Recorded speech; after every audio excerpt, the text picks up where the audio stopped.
Eu ouso dizer que em 124 anos, o Vasco está próximo de 125 anos de história, nunca teve investimento tão grande numa janela de contratações.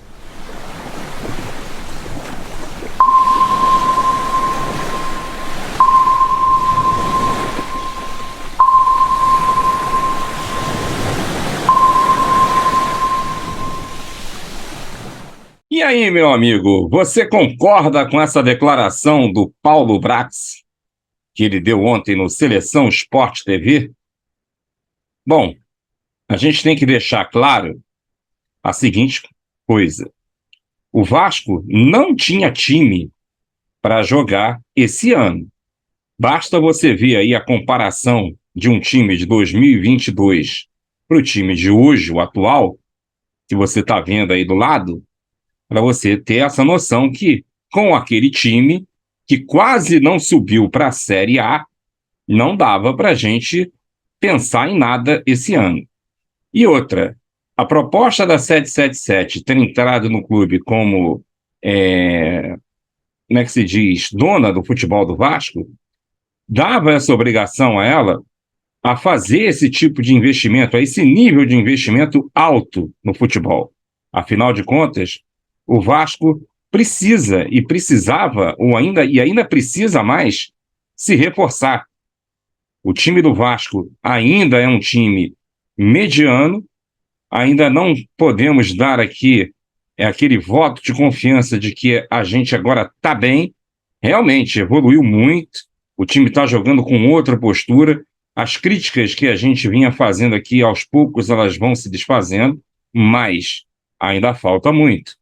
Só lembrando a você, vamos bater aqui na madeira, se a gente perder o jogo amanhã para o Flamengo, a gente corre um sério risco de estar fora das semifinais do estadual.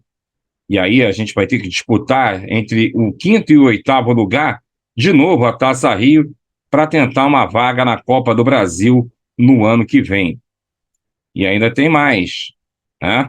A gente vai poder falar que foi falta de planejamento, já que o Vasco foi fazer aquela excursão lá na Copa Mickey, na Flórida, e aqui, só naquela brincadeira a gente deixou 4 pontos aí pelo caminho, e depois ainda perdemos, né, para o Volta Redonda, que está dando essa diferença toda aí, e a obrigação do Vasco, pelo menos, empatar amanhã. Até o empate é ruim contra o Flamengo.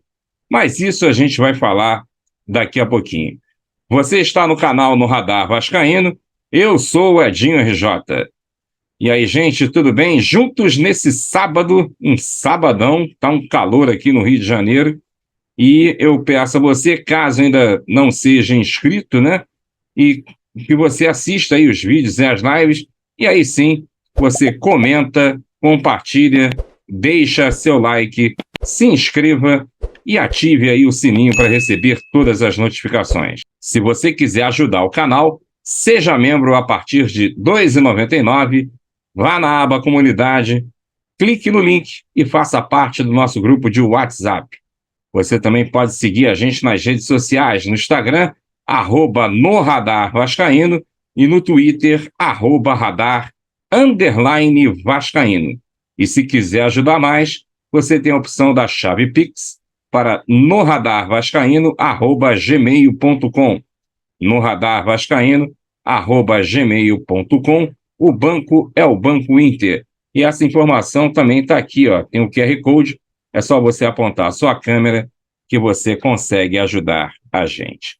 Bom, como eu disse, ontem no Arena, eu cismei com a Arena já acabou há muito tempo. Ontem no Seleção Sport TV, o Paulo Brax foi um entrevistado e ele tocou em alguns pontos aí do Vasco da Gama, e ele até falou sobre o elenco que ainda não está formado, e eu peço aí para você acompanhar e daqui a pouco a gente volta. Veja aí. E você acompanhou, né, Roger? A gente até se encontrou na reta final da Série B, porque você estava cobrindo os jogos em loco, né? A mudança que a gente teve do ano passado para esse é uma mudança necessária de perfil. Sem dúvida. Do elenco. Então foram 12 contratações, mais agora o Andrei, o retorno do Andrei. Então 13 jogadores. Desses 12 jogadores, o Vasco pôde fazer um movimento, de certa forma, agressivo dentro do mercado brasileiro, de termos condições de contratar jogadores titulares de camisas grandes dentro do Brasil. E compra de jogadores, né? Eu ouso dizer que em 124 anos, né, o Vasco está próximo de 125 anos de história, nunca teve investimento tão grande numa janela de contratações. E isso, obviamente, eleva o nível do time, eleva o nível do plantel, do elenco. A gente está próximo de um número que a gente entende adequado para começar o Campeonato Brasileiro, um mês da janela. Não está fechado o grupo. A gente entende que alguns movimentos ainda serão feitos, não necessariamente eu vou expor posição ou número, né? Não seria indelicado também de fazer isso, mas há possibilidade de saídas, e quando há possibilidade de saídas, há possibilidade de entradas.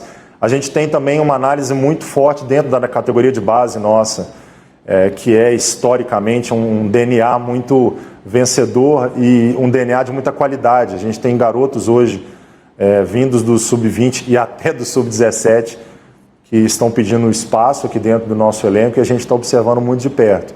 Então estamos próximos de um número adequado, de uma média de idade que a gente entende adequada também para os nossos objetivos no ano. A gente tem a convicção que nós elevamos a qualidade do elenco, porque também elevamos a qualidade da competição que vamos disputar esse ano. Eu sempre digo que a gente quer esse ano que o Vasco seja competitivo. Muita gente pergunta em termos de colocação, qual o objetivo do clube. O objetivo nosso é ser competitivo, e nós estamos sendo. E a nossa maior competição do ano, que é o Campeonato Brasileiro da Série A, de onde o Vasco não pode mais sair, a gente entende que seremos competitivos nesse torneio com essa reformulação que a gente tem e desse equilíbrio, esse balanço entre os novos contratados, o elenco que permaneceu e os jovens, que são muito promissores e talentosos aqui dentro do clube. E aí, meu amigo, o que você achou dessa fala aí do Paulo Brax? Você está de acordo? Comenta aí, deixa seu comentário, que a gente depois também debate. Uma outra parte que ele falou foi com relação à volta, né, do Andrei. E aí, ele falou isso aqui. Eu disse que eu queria o Andrei aqui para um jogo. Se pudesse ser um jogo, eu queria o Andrei de volta.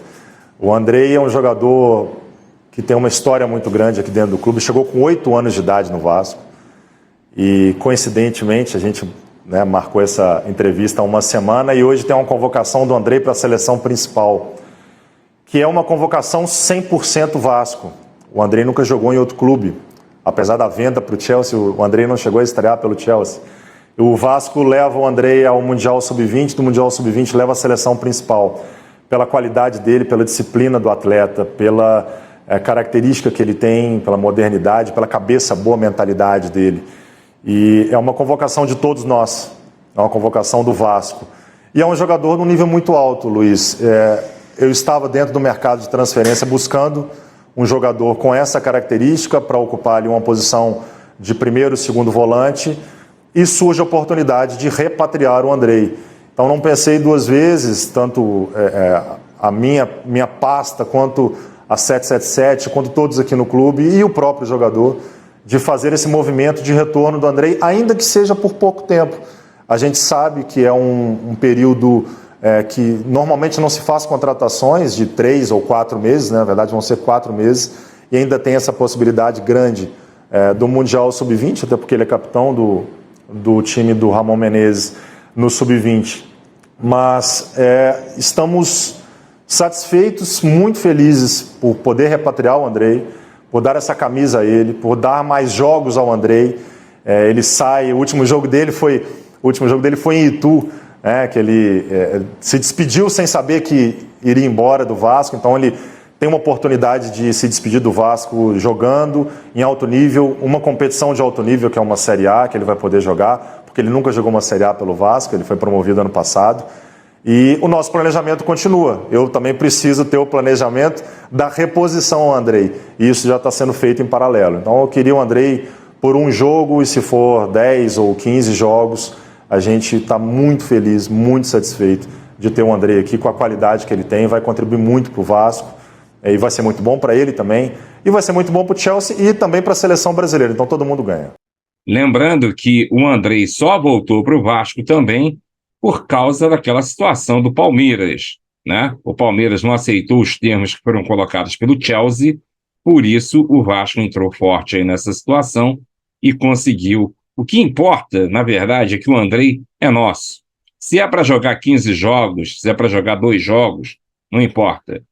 Seria uma vergonha para 777, no meu modo de ver, a gente ter o Andrei jogando, ou ver o Andrei jogando por outra agremiação, principalmente aqui do Brasil, né? Se você concorda, você comenta aí também, que ajuda bastante.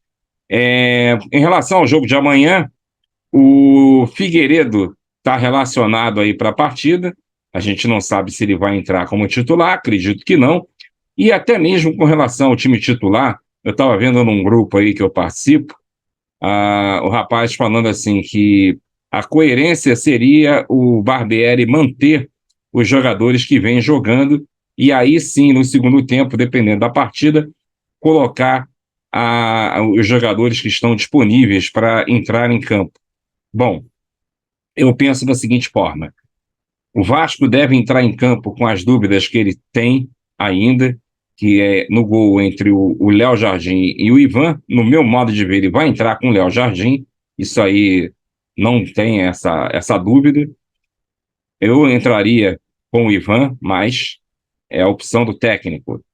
Na zaga ele vai colocar o Puma Rodrigues, o Miranda, o Léo e o Piton. Eu penso da seguinte forma, o Caparcio demorou 2 meses para ser contratado. O Caparcio vinha treinando e estava jogando. Então não tem o porquê de você guardar um jogador desse numa partida dessa. Já que ele veio com tanto status aí, né? A gente espera que ele chegue e jogue bem. Tem gente que acha que colocar ele nesse jogo é uma furada. Se ele falhar, vai queimar o cara. Eu já penso de outra forma. Eu acho que esse é o jogo para ele mostrar a que veio. Mas cada um pensa do seu modo e do seu jeito. No meio de campo, ele deve manter o Rodrigo junto com o Jair, o Barros. Essa é a tendência, o mesmo meio de campo que jogou, não com o Jair, mas contra o Fluminense e o Botafogo, só com a entrada do Jair aí que modifica isso. Eu penso que o Andrei, dependendo das condições dele, deveria entrar como titular. O Marlon Gomes, que vem de lesão, aí sim, ser guardado para o segundo tempo, mas é a minha opinião também. E no ataque ele colocaria o Alex Teixeira com Gabriel Peck e o Pedro Raul. Até aí, tudo bem. O Alex Teixeira vem jogando bem, o Peck também vem jogando bem, é um destaque aí desse time, e o Pedro Raul finalmente está se mostrando aí o artilheiro que a gente espera. Eu aguardo que ele amanhã faça pelo menos um gol e a gente consiga vencer o Flamengo nessa partida que vai ser muito importante. Bom, era isso aí que eu queria comentar com vocês, nesse vídeo aí que não é tão longo, mas também não está tão curto. E lembrando que amanhã a gente tem o nosso pré-jogo a partir das 5 da tarde, Flamengo e Vasco no Maracanã, e depois às 8 a gente volta com pós-jogo. E também eu devo fazer a live do intervalo, ainda mais Flamengo e Vasco, não é mesmo? Então, conto com você e a gente se vê. Se ainda não deixou seu like, deixa seu like, se inscreva e ative aí o sininho das notificações. A gente se vê. Um forte abraço. Valeu!